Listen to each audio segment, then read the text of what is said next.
Yung araw na ito, pagkain pang patalino at para hindi maging malilimutin. So ito, bagay ho ito sa ating mga estudyante at sa ating mga seniors. Kasi yung mga nanay, tanong ng tanong, ano ang ipapakain ko sa estudyante ko, high school, college, lalo na yung nagbo-board exam. Tapos yung mga kausap naman natin na medyo senior na, bakit daw sila makakalimutin? Ano ba yung pwede din nilang gawin? So, meron din tayong mga memory tips, Siyempre, minsan, may kaharap tayo, nalimutan natin yung pangalan, o kaya naman, may gusto tayong sabihin, hindi natin masabi yung word. Siyempre, out of sight, out of mind, mas hindi mo madalas nakikita, mas nakakalimutan mo. Pero, kapag madalas mong makita, mas naaalala mo sila. So, ito po yung mga tips natin, Una sa lahat, ang utak natin, kaya matuto kahit anong edad. Actually, yung very young age, yung mga babies, pwede na hong turuan niya mga yan. At kahit umidad na tayo, continuing pa dapat ang ating pag-aaral. Gamitin palagi ang ating isipan, ng ating utak para tumalino. Hindi tayo maging ulyanin, hindi tayo maging makakalimutin. Siyempre, takot natin magkaroon ng dementia or magkaroon ng Alzheimer's. Mag-exercise din tayo palagi kasi nga, bakit nag-exercise? Kasi pag nag-exercise, iikot yung dugo sa buong katawan kasama na sa ating utak. Magbasa at gumawa ng mga tricks. Pag mga bata, lagi ko tinuturuan mag-chess. Maganda chess. Yung mga nag-chess, mas matalino yung bata, mas mataas ang grade sa school. Nag-chess, pwede na rin magdama, mabilis na. Chess, dama, Scrabble, yan ang mga kailangan natin pampatalino, ha? Turuan nyo yung mga bata, bigyan nyo ng chess set. Tatalino yan. Pag wala tayong ginagawa, pwede tayong magbasa o kaya mag-games. Puzzle, crossword. Yan. Lahat to. So, ito hong mga pagkain sasabihin natin, makakatulong ho ito.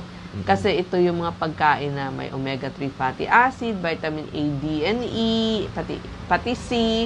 Tapos yung mga Bs, vitamin Bs, yan po talaga yung kailangan ng ating nerves, ng ating utak. Kasama na yung iron.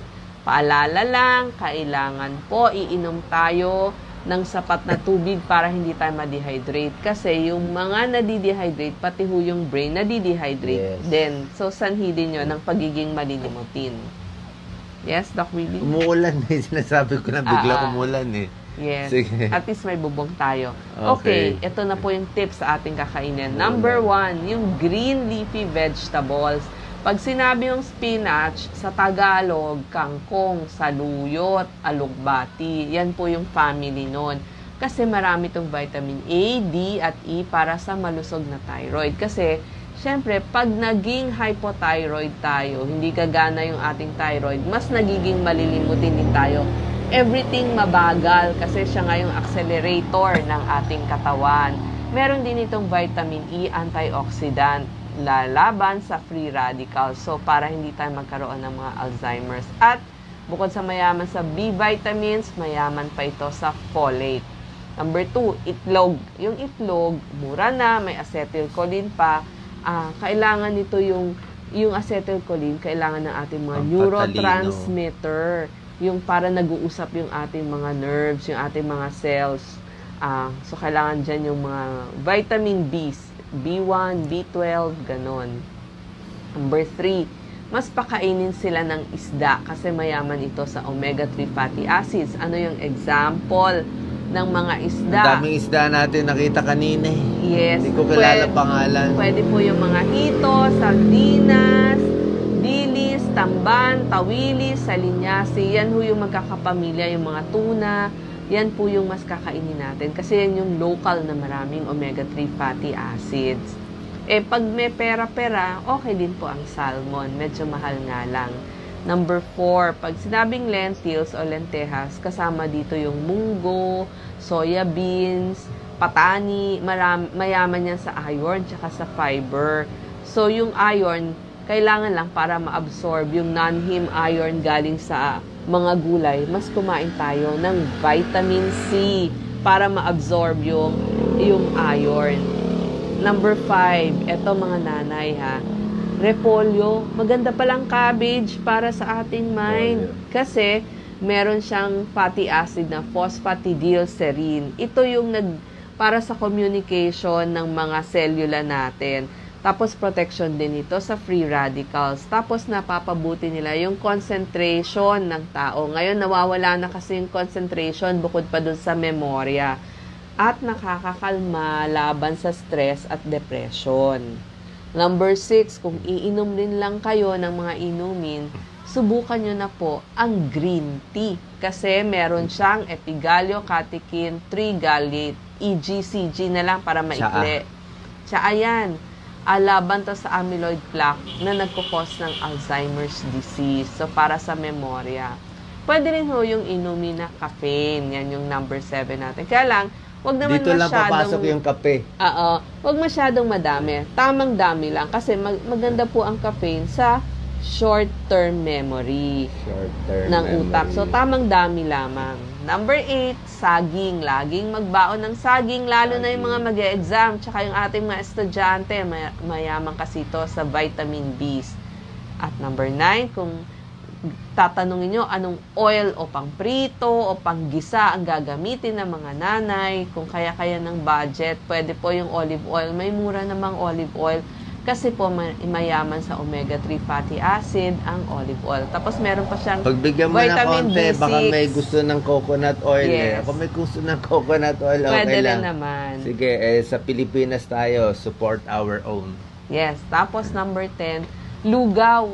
Kung papakainin nyo, di ba bagay sa senior, bagay sa estudyante. Bakit lugaw? Kasi, di ba mas marami siyang water components. So, hindi madi-dehydrate. Tapos, pwede mong lagyan ng asin or ng mas alat. So, kasi yung mineral sa katawan, hindi mawawala. Mura pa. Hindi ba? Pwede. Tsaka mainit-init sa katawan. So, parang mas magigising ka. Sabi nga, kumain ng mainit-init o uminom ng mainit-init sa umaga para mas gising. Ganun din pag nagre-review para hindi inaantok-antok. Ganun din yung mga senior natin para maging masigla. Andiyan na ba yung mani? Andyan na. Tapos number 11, hindi ba nabanggit mo yung mani? Minsan Nilagang gusto mani. mong magkaroon ng pinaghalo-halong kutkutin, lalo na pag board na board ka or inaantok ka, kailangan may nginunguya ka. So, pwede niyong pagsamahin mani at raisins o pasas. Okay. Bakit maganda yung pasas? Kasi meron siyang mineral na boron. O ngayon lang natin narinig to boron. Kasi maganda epekto nito sa hand-eye coordination. Siyempre, pag nagtetest ka, gusto mo matalas yung mata, matalas ang ulo, at magaling sumagot sa test paper. So, hand-eye coordination. So, pwede yung pagsamahin yung mani at saka yung pasas doon sa kanilang kutkutin para hindi inaantok at laging gising. Number 12, anong prutas? Melon. Ang melon, mayaman sa vitamin C, beta-carotene. So, doon sa mga hirap magmemorya o mag-isip, kailangan natin ng vitamin C at saka beta-carotene. Ngayon, para iwas tayo sa senior moments, number 1 rule, magdala palagi ng papel at ballpen. Kailangan ilista mo. Pag naisip mo na, ilista mo na. Kasi sa dami po ng sumasaging mga bagay sa ating isipan, syempre, ang matitira na lang na memory dyan, yung mga importante, yung mga not so important, nakakalimutan na natin. Pwede lagay sa cellphone. Yes, pwede nyo ring ilista sa inyong cellphone. Bago mo ituloy, Doc Lisa, maraming mga questions. Pwede daw ba sa diabetic, sa cholesterol, sa uric acid itong sinasabi natin? Yes, lahat po ng binanggit ko, maganda lahat yan sa cholesterol, sa diabetes, at sa uric acid. Ako muna. Sa diabetes, pwede naman lahat. Pag itlog, siguro isa lang, 1 a day. Isda, diabetes, pwede. Cabbage, pwede. Saging, pwede naman na saging. Yes. Saging is moderate Moderate. glycemic index. Pag sa prutas, wag Medium. lang yung sobrang tamis. Wag ho yung hinog na hinog. Ang bawal sa diabetes, yung tsokolate, asukal, kakanin, puto, palitaw, kutsinta, lahat na yan, sapin-sapin, di ba? Yan talaga pampatas. Kaya nga mas bagay sa inyo ang tsaa. Tsaa, pag saging, apple, pwede. Okay? Sa pruta, siguro yung mangga, bawas lang, pakwan, di ba? Matatamis yan eh. Pero yung mga iba, pwede ito sa diabetes. Wala naman talagang bawal. Wag lang Kasi minsan inisip nila, ito bawal, ito pwede. Pwede naman yan, basta sa tamang dami lang. Yung melon, wag lang kung hinog na hinog. Para Oo. hindi maraming sugar. Okay? Yung medyo matigas pa. Pag sa diabetes, syempre, mas konti itong mga prutas. Pero itong mga iba, yung gulay, anli, pwede kang anli na gulay. Sa cholesterol, pwede ito lahat. Wala akong nakikitang bawal sa cholesterol. Sa uric acid, sa gout, sa munggo, actually, pwede naman ang munggo. Basta galing plant. Yes, ang bawal sa gout, alak, karne, laman loob, mga bopis, bituka, yun talaga mainly. Pero kung munggo, nagsabi ng mga rheumatologists, pwede. Ito pala bawal sa diabetes, raisins. Yan. Oo, yun lang. Pero hanggang 10 raisins. pieces, pwede. Raisins kasi, siya yung ubas na, di ba ubas, Tinuyo. may tubig, and tinuyo, pero high calorie. Concentrate. So raisins, yan, bawal yan sa diabetes. Yung bawasan nyo. Chewing gum, di wag masyadong matamis. Meron pong ano, Sa isda low naman, sugar may na tanong sila gums. isda and uric acid. Di ba, merong mga isda na medyo high uric acid eh. A few.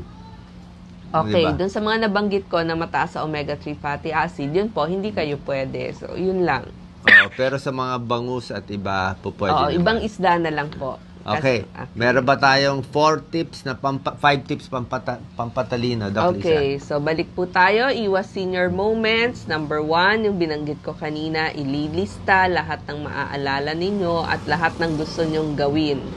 Siyempre, sabi ko nga, far from sight, far from mind.